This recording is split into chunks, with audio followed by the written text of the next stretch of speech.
Today we'll be evaluating the derivative of this function. At first you might think that we don't have a derivative rule that can be applied here, since we have three functions being multiplied together.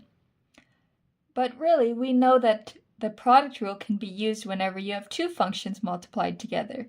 So if we simply distribute this first term, we can use the product rule.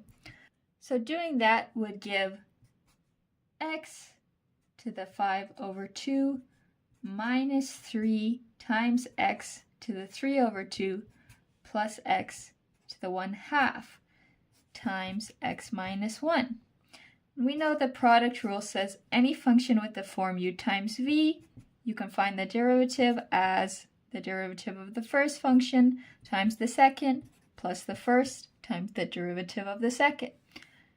We'll call our first function our u function and the second one our v function.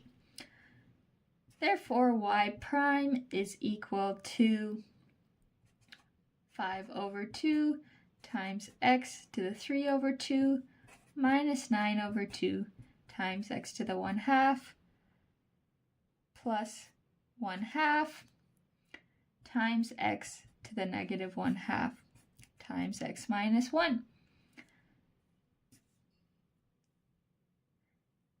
Plus x to the 5/2 minus 3 times x to the 3/2 plus x to the 1/2 times 1.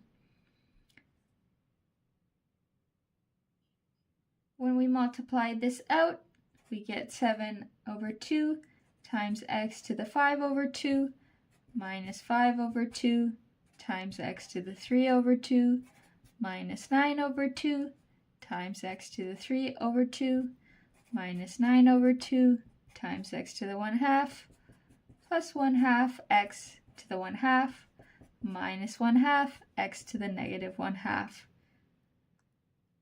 So now when we add our like terms, we'll get 7/2 times x to the 5/2 minus 10 times x to the 3/2 plus 6 times square root of x minus 1/2 times the square root of x.